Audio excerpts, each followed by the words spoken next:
we've talked about a lot of reinforcers, and now we're going to talk about how you can establish yourself as a reinforcer. So you can establish yourself as a reinforcer by pairing yourself with other reinforcers. And this can be done by being the giver of good things. And this is something that was told to me so many times, but you yourself want to be the giver of good things so that you can become a reinforcer yourself. So we're going to take 5 minutes, and you're going to think of 2 supervisors or coworkers that you've had, one that you had a great relationship with and another that was not so great. Think about the learning history with each person and how your behavior is affected by that learning history. So list the interactions you had with each that contributed to the relationship being positive or negative. So again, you're going to think of 2 relationships you've had in a working context, one that's been great, one that's not so great. Think about kind of what led to that. Think about how what that person did affected your relationship, and how these interactions kind of led to one being a more positive relationship and one being a more negative relationship. So hopefully that last activity helped you reflect on what contributes to a positive relationship versus a negative relationship. And we talk about how in order to establish ourselves as reinforcers, we have to pair ourselves with reinforcers and be the giver of good things. And so we refer to this as just pairing. And so we want to set aside time to pair with our students to build a really good rapport with them, and so that we can create this learning environment based on really positive relationships and making sure that learning is now a positive experience. They have a good relationship with us built on rapport that's, fosters trust and safety. And so want to make sure that we do all these things to make sure we have this good relationship and make sure that learning can be fun. So every student has different preferences, but the following that we'll review are just some general tips for pairing. And pairing is a continual process to foster a productive relationship with a student. So it's not something like, oh, I just met a student, I'm going to pair with them, and that's it. Nope, it's like a continual thing that we do to really establish and continually establish a positive rapport with that student. And then remember, there are no time requirements for pairing. So all positive interactions are meaningful. So it could be 1 second, it could be 15 minutes. Sometimes I think we have to spend an hour with a student to pair, and oftentimes we don't have an hour. We rarely have 15 minutes. And so it's important to remember that even those little positive interactions are meaningful and can contribute to a positive relationship with your student. Here are some general tips for pairing. Again, pairing is very individualized, but these are some general tips. So when you are taking time to pair with a student, avoid placing demands while pairing. And remember that even questions can be demands. So for a lot of learners, when they're first, especially learning how to communicate or first learning how to answer questions can be demands because it's a demand for information, and oftentimes they might not have those skills yet, so it can come across as, oh, they're just asking me to do things when we're supposed to just be playing and taking time to build our relationships. For some students, they might love to answer questions, and again, this is where it's going to take you building that relationship with the student, understanding what they like and dislike to really learn how to effectively pair with them. Another thing you can do is comment about what the student is doing.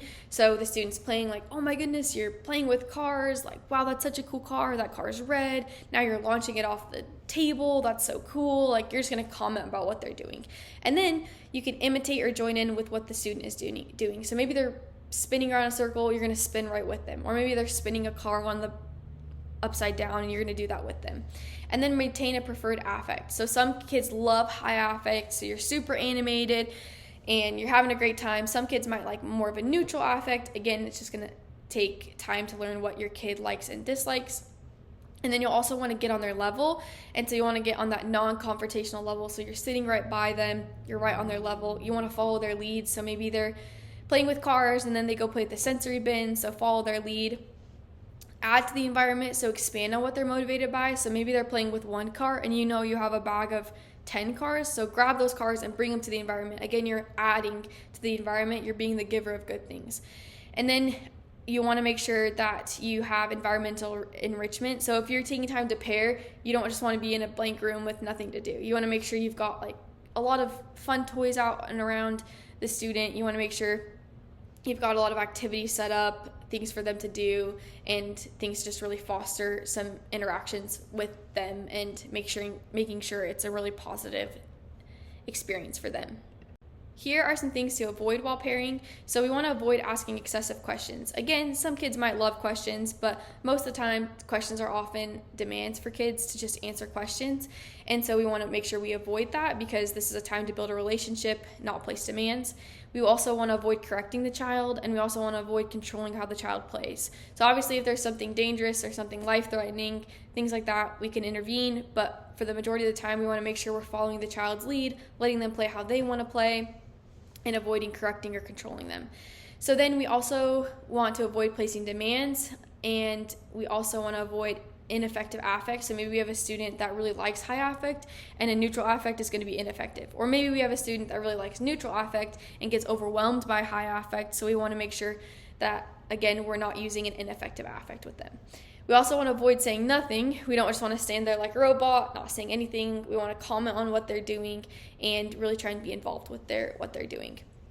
We also want to avoid being on a confrontational level. So if we're just standing above the kid, that's a really confrontational position. So we want to make sure we're on the ground with them and right where they're at so we can engage with them. We also want to avoid interrupting their play. Again, follow their lead. If they're switching play, switch play with them, do something different. If they're really engaged in one activity, don't interrupt it. And then we also want to avoid unnecessary boundaries or limits. Again, this is a time to build rapport with the child, and really we should just be following their lead and engaging with them, adding to the environment. We want to avoid any unnecessary demands. So we're going to go over an example, and so we'll talk about effective pairing. So first, meet Noelle. She is 7 years old and is diagnosed with autism spectrum disorder. She has limited communication. She loves slime, playing with little cute animals, and anything that smells good. She loves high affect and enthusiasm and loves to be silly. She is still learning how to answer questions and oftentimes becomes silent when questions are asked. So that's a little background on this little girl, and we're going to talk about effective pairing versus ineffective pairing. So here's an example of effective pairing. You take some time to pair with Noelle. She is sitting on the ground playing with her little animals. You get on the ground and sit next to her. You comment with high affect about what she's doing. Oh my goodness, that giraffe is so cute. You don't place any demands or ask questions. You find another animal across the room and bring it to her, adding to the environment. You follow her lead by following her to the next activity and start playing in a sensory bin together. So you can kind of see the aspects of effective pairing based on the tips we talked about. And then we can also look at signs from Noelle that the pairing is effective. So signs from her that shows us that the pairing is effective could be she's smiling, she's orienting towards you, she's independently communicating, she's approaching you, and she's initiating play with you. Here is an example of ineffective pairing. So you set aside some time to pair with Noelle. She's on the ground playing with the little animals. She holds the giraffe and starts making it swim like a penguin. You stand above her and correct her on how she's playing with the giraffe. You have a neutral affect and start asking her lots of questions about what she's playing with and what color things are. You grab all the toys and keep them by you, withholding access to her favorite things. So based on the ineffective tips we talked about, there's a lot of things that we're doing that in this pairing situation that are not effective. And then we also can see signs from Noelle that the pairing is ineffective. So maybe she stops communicating. Maybe she turns away from you. Maybe she walks away. Maybe she withdraws. She doesn't initiate play with you, and she isn't laughing or smiling. So again, not only do we know our own tips, but we can also base our behavior on the students and what we know about them. So if they are smiling, they're approaching us, they're wanting to play, we know we're effectively pairing. If they're not doing those things, we know that our pairing might be ineffective.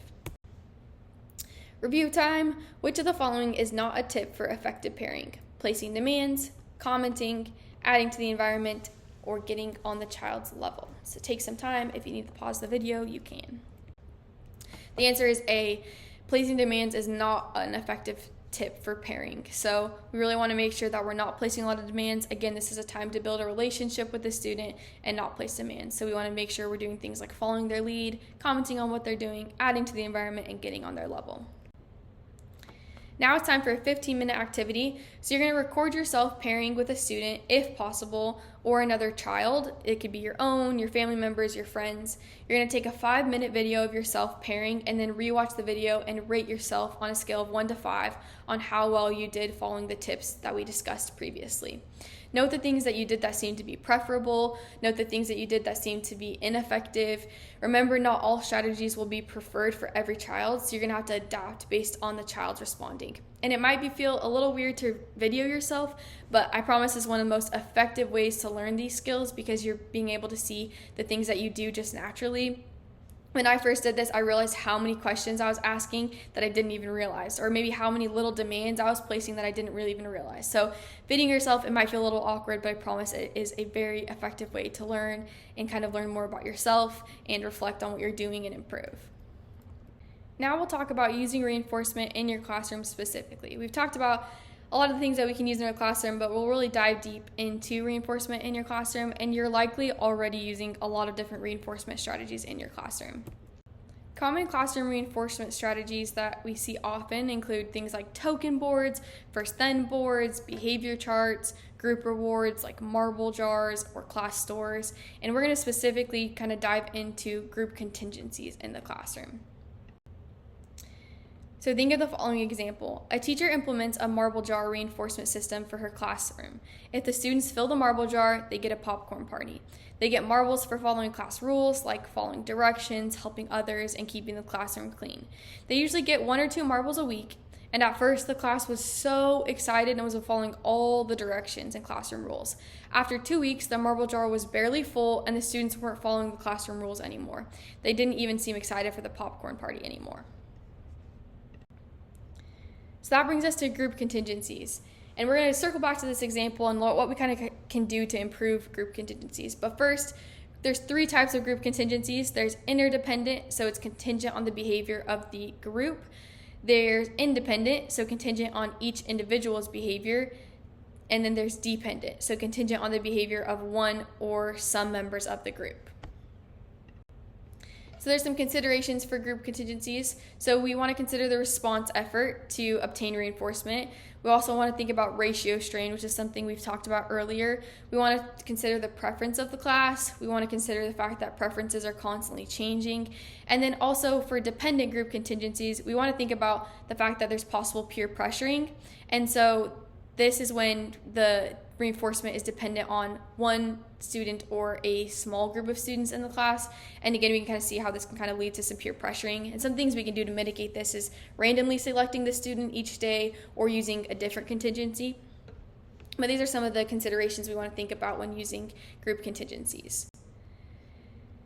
So this is an example of a possibly effective group contingency. We talked about earlier that example of what seemed to be an ineffective group contingency where it was working for a while, now it's not working, the class isn't following the rules, things like that. So this is what we're going to call this the Great Space Race, and this is an interdependent group contingency where the class has to work together and it's dependent, the reinforcement is dependent on the classroom as a whole. So the aliens have stolen the class spaceship.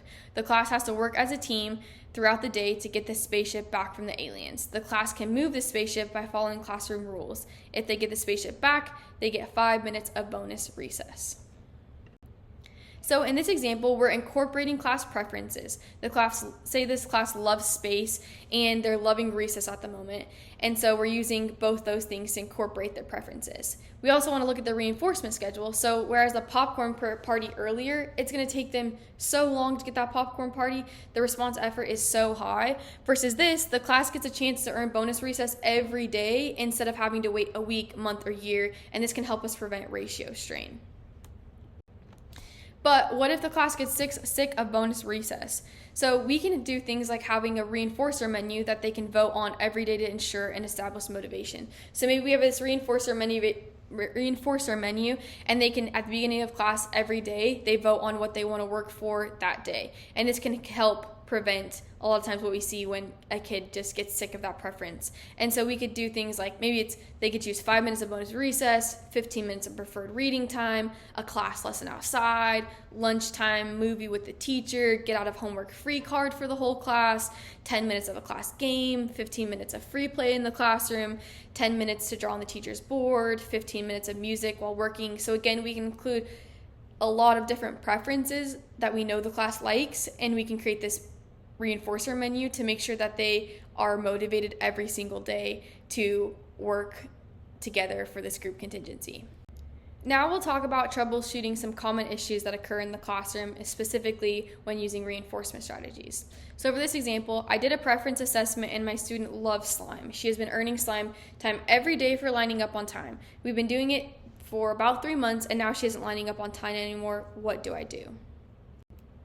So it's important for this to remember that preferences change, and like we talked about with the group of contingency, we can create a reinforcer menu. We could to try and varying the reinforcer, and she can change what she wants to earn every time for lining up. We could also conduct another preference assessment. It's been 3 months. Preferences can change, especially thinking about like little toddlers. Maybe one week they like Paw Patrol, maybe the next it's Spider-Man.